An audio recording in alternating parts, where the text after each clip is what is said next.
तो last part के and में हमने देखा था कि रोजी और शियाओ फैन पहाड़ी के नीचे गिर गए थे, जहां उन दोनों को बियाओ और उसकी आंट दिखती है। पर तभी वहां बहुत बड़ा स्नेक आ जाता है, जिससे लड़ते हुए रोजी बेहोश हो जाती है। तो शियाओ फैन और बियाओ उससे लड़ने लगते हैं, लेकिन वो दोनों उससे लड़ते हुए गलती से एक केव में फंस जाते हैं, जहाँ शियाओ फैन बियाओ से गुस्से में कहता है कि मैं जान चुका हूँ कि तुम भी एक डीमन हो। ये सुनकर बियाओ उसे कहती है कि अगर तुम्हें मुझसे इतनी ही चिढ़ है तो खुद ही इस केव से बाहर निकलने का रास्ता ढूंढ लेना। अब आगे तो इस पार्ट की शुरुआत में हम शियाओ फैन को देखते हैं, जो उस केव में इधर उधर घूम रहा था, पर वो केव बहुत ही कंफ्यूजिंग थी। इसलिए वो बियाओ से कहता है कि ये तुम डीमंस की कैसी केव है, यहाँ इतने सारे रास्ते हैं, ऊपर से कई जगह तो ब्लड स्टोन्स और ब्लड फॉल भी है। ये सुनकर बियाओ शियाओ फैन से पूछती है कि ब्लड स्टोन्स कहाँ पर है, तो शियाओ फैन उसे वहाँ ले जाता है, जहाँ पहुँचने पर बियाओ देखती है कि वहाँ सच में ब्लड स्टोन्स है और एक जगह से ब्लड जैसा लिक्विड बन रहा है। अब ये देखकर बियाओ को लगता है कि वो दोनों ब्लड ड्रॉप केव में आ गए हैं, पर तभी बियाओ गलती से वहाँ एक चीज को टच कर देती है, जिससे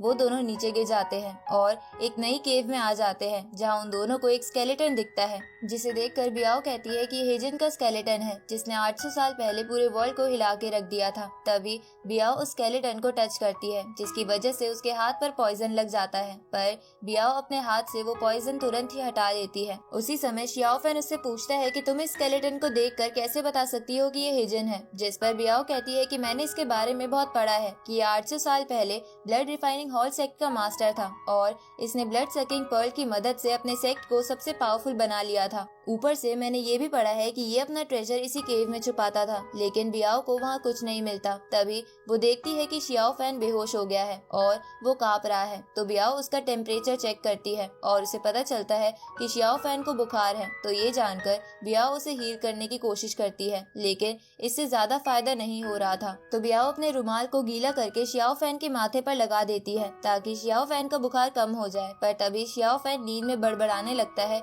कि डीमंस मेरे पेरेंट्स को छोड़ दो और उन्हें मत मारो। ये सुनकर बियाओ समझ जाती है कि शियाओ फैन के पेरेंट्स भी मर चुके हैं, इसलिए बियाओ भी इमोशनल हो जाती है और शियाओ फैन को पकड़कर बैठ जाती है। इधर हम रोजी और बाकी सबको देखते हैं, जहाँ सभी रोजी से कहते हैं कि हम शियाओ फैन को 3 दिन से ढूंढ रहे हैं, इसलिए हमें सेक्ट वापस चलना चाहिए ताकि हम सेक्ट से मदद ला सके, क्योंकि यहाँ कभी भी डीमंस उन पर हमला कर सकते हैं। पर रोजी वापस जाने से मना कर देती है, क्योंकि वो शियाओ फैन को अकेला नहीं छोड़ना चाहती थी, क्योंकि शियाओ फैन ने मुसीबत पड़ने पर बार बार रोजी को बचाया था। इधर थोड़े दिनों बाद जब शियाओ फैन को होश आता है, तो वो देखता है कि बियाओ वहीं साइड में सो रही है, साथ ही उसने अपना सारा खाना भी उसी को खिला दिया है। तभी हिजिन का हेड उसके स्केलेटन से नीचे गिर जाता है, तो शियाओ फैन उसे वापस लगा देता है, लेकिन इससे वहाँ एक डोर ओपन हो जाता है। तभी बियाओ की आंख भी खुल जाती है और वो उस डोर को देखकर खुश हो जाती है और शियाओ फैन से पूछती है कि तुमने ये कैसे किया। तो शियाओ फैन उसे सब कुछ बताता है, जिसे सुन के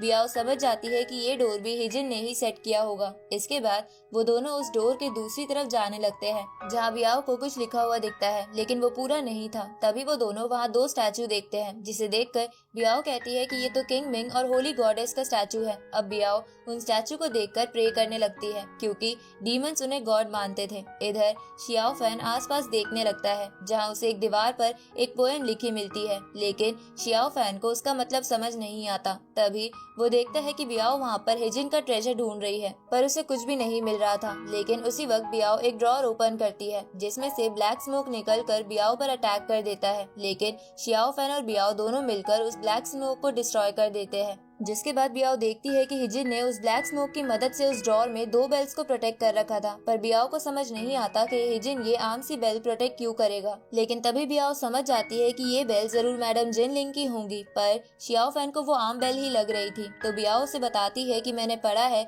कि मैडम जिन लिंग हैनहुआ सेक्ट की फाउंडर थी, साथ ही वो बहुत ज्यादा स्मार्ट और इंटेलिजेंट भी थी, जिसकी वजह से उनकी ये बेल इतनी पावरफुल है कि ये किसी की सोल भी निकाल सकती है। लेकिन तभी बियाओ सोचती है कि मैडम जिन लिंग की बेल्स ब्लड रिफाइनिंग हॉल में क्या कर रही है। उसी वक्त बियाओ जोर से हंसने लगती है, तो शियाओ फैन इसका रीजन पूछता है। तो बियाओ से बताती है कि अगर मैडम जिन लिंग की ये बेल यहाँ ब्लड रिफाइनिंग हॉल में है, तो जरूर मैडम जिन लिंग और हिजिन 800 साल पहले कपल्स होंगे। ये सुन के शियाओ फैन बियाओ से कहता है कि तो इसमें हंसने की क्या बात है। तो बियाओ शियाओ फैन को बताती है कि ब्लड रिफाइनिंग हॉल और हैनहुआन सेक्ट पुराने जमाने में कट्टर दुश्मन थे, तो उन्हें वैसे वक्त में भी कपल्स होना हैरानी वाली बात है। अब बियाओ शियाओ फैन से कहती है कि हिजिन ने एक बुक में लिखा था कि मैडम जिन लिंग ने उसे छोड़ दिया था, पर मुझे लग रहा है कि उनके ब्रेकअप के पीछे हिजिंग का ही हाथ होगा, क्योंकि वो पत्थर दिल इंसान था। ये सुनकर शियाओ फैन कहता है कि अगर हिजिन पत्थर दिल होता तो जिन लिंग की ये बेल्ट संभाल कर नहीं रखता और उसके लिए इन दीवारों पर पोएम्स नहीं लिखता। उसी वक्त शियाओ फैन उस दीवार को टच करता है तो एक स्पिरिचुअल हैंड दीवार से निकलकर उस पर अटैक करता है, लेकिन शियाओ फैन अपनी स्टिक से उस स्पिरिचुअल एनर्जी को एब्जॉर्ब कर लेता है,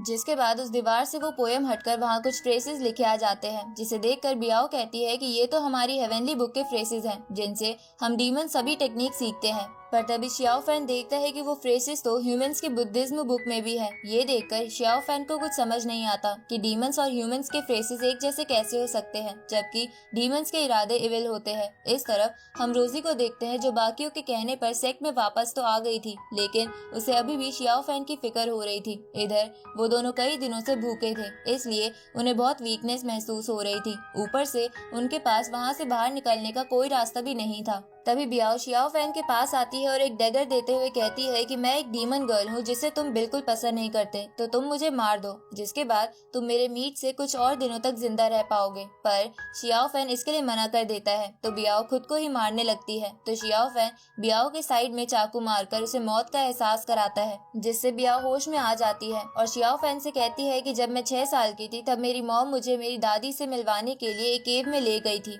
लेकिन वहाँ तियानयिन टेम्पल में एक मॉन्क ने हम पर हमला करके वो केव बंद कर दी थी। जहाँ केव टूटने की वजह से जो पत्थर गिरे थे उससे मेरी दादी तुरंत मर गई थी और मैं और मेरी मॉम उस केव में फंस गए थे। पर मेरी मॉम मुझे कहती थी कि मेरे फादर आकर हमें बचा लेंगे, लेकिन बहुत दिनों तक कोई नहीं आता, जिसकी वजह से मुझे बहुत भूख लग रही थी। तो मेरी मॉम उस केव में खाना ढूंढने के बहाने अपने बॉडी से मांस निकालकर रोज मुझे खिलाती थी, लेकिन इससे वो बहुत वीक हो गई थी। जहाँ थोड़े दिनों बाद मेरे फादर हमें ढूंढते हुए केव में आ गए थे, लेकिन जब उन्होंने मेरी मॉम और मेरी दादी की ऐसी हालत देखी तो उन्हें मुझ पर इतना गुस्सा आया कि वो मुझे मार ही देंगे। अब ये कहते हुए बियाओ रोने लगती है, तो शियाओ फैन बियाओ को इमोशनली सपोर्ट करता है। आगे बियाओ को लगता है कि वो दोनों अब उस केव से नहीं निकल सकते, इसलिए बियाओ आखिरी समय में अपने गॉड्स की पूजा करने लगती है और उस पे अपना ब्लड भी चढ़ाती है। जहाँ जब शियाओ फैन बियाओ को ब्लड चढ़ाने से रोकता है तो गलती से उसका हाथ भी कट जाता है और उन दोनों का ब्लड नीचे गिर जाता है। तभी उन दोनों के नीचे की जमीन पर बने सिंबल चमकने लगते हैं और वो दोनों वहाँ पर 2 जगह देखते हैं जहाँ वो बेल्स फिट आ सकती थी। तो बियाओ बेल्स को वहाँ रख देती है, जिसके बाद वो जगह टूटने लगती है। साथ ही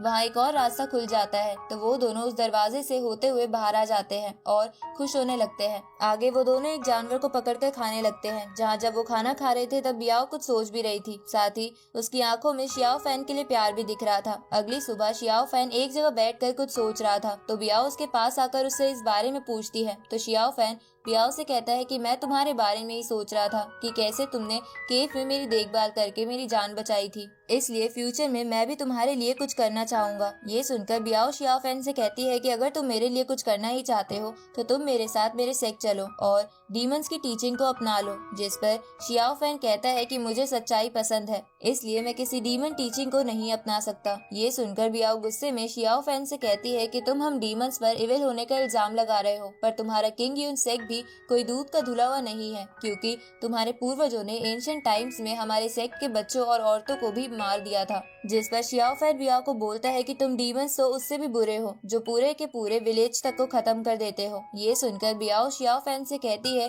कि क्या तुमने किसी डीमन को किसी विलेज को खत्म करते हुए देखा है? तो शियाओ फैन भी बियाओ से बोलता है कि क्या तुमने हम ह्यूमंस द्वारा अपने सेक्ट के बच्चों को मारता हुआ देखा है, या तुम बस अपने टीचर का सिखाया हुआ बोल रही हो? ये सुनकर बियाओ गुस्सा हो जाती है, क्योंकि शियाओ फैन उसकी बात नहीं सुन रहा था, इसलिए बियाओ वहाँ से चली जाती है। दूसरी तरफ हम रोजी को देखते हैं, जो अब भी शियाओ फैन की यादें अपने मन से नहीं निकाल पा रही थी, जिसकी वजह से उसकी ट्रेनिंग पर बहुत फर्क पड़ रहा था। इस तरफ बियाओ के वहाँ से जाने के बाद शियाओ फैन एक ढाबे पर आकर चाय पीने लगता है, जहाँ उसे जोई की भी बहुत याद आ रही थी। तभी वहाँ एक बंदा आ जाता है और शियाओ फैन से पूछता है कि तुम किंग यून सेक्ट से हो ना? ये सुनकर शियाओ फैन हैरान होते हुए उसे बोलता है कि ये बात तुम्हें कैसे पता चली? तो बंदा कहता है कि किंग यून सेक्ट यहाँ पास ही में है, साथ ही तुम मुझे बहुत ट्रेन स्टूडेंट लग रहे हो, इसलिए मैं समझ गया। अब वो बंदा शियाओ फैन को चाय ऑफर करते हुए उसका नाम पूछता है, तो शियाओ फैन अपना नाम बता देता है, तो वो बंदा भी बता देता है कि उसका नाम रेन वैंग है। इसके बाद रेन वैंग शियाओ फैन से कहता है कि वैसे तो मैं एक आम इंसान हूँ, लेकिन मैंने बहुत ही बुक पढ़ रखी है, जिसकी वजह से मुझे तुम्हारा वेपन बहुत ही अमेजिंग लग रहा है, पर मैं जानना चाहता हूँ कि क्या इस वेपन ने तुम्हारा ब्लड एब्जॉर्ब करा था। ये सुन के शियाओ फैन रेन वैंग से कहता है कि आप ये सब क्यों पूछ रहे हो। तो रेन वैंग शियाओ फैन से कहता है कि अगर मैं गलत नहीं हूँ तो तुम्हारा वेपन 2 ट्रेजर से मिलकर बना है, जिसमें ये जो पर्ल है वो एक सैक्रेड आर्टिफैक्ट है जो हिजन नाम के एक डीमन का है और इसका नाम ब्लड सकिंग पर्ल है। अब मैं यहाँ आपको बता दूं कि जिस हिजन की रेन वैंग बात कर रहा है वो वही स्केलेटन वाला बंदा है जिसे शियाओ फैन ने केव में देखा था। अब रेन वैंग शियाओ फैन से कहता है कि इस वेपन की स्टिक उसके मालिक के गुस्से को कंट्रोल कर सकती है, साथ ही इसे डिस्ट्रॉयर ऑफ द सोल भी कहते हैं क्योंकि इसे 9 घोस्ट सोल्स की मदद से बनाया गया है। ये सुन के शियाओ फैन चौंक जाता है और समझ जाता है कि जो ड्रैगन पीक के एल्डर कह रहे थे वो सही था कि उसका वेपन एक डार्क वेपन है। पर शियाओ फैन को अपने वेपन की डिमोनिक होने वाली बात अच्छी नहीं लग रही थी क्योंकि वो डीमंस को इविल मानता था। तो रेन वैंग शियाओ फैन से कहता है कि तुम्हारे सेक्ट के पास एक खास ट्रेजर है जिससे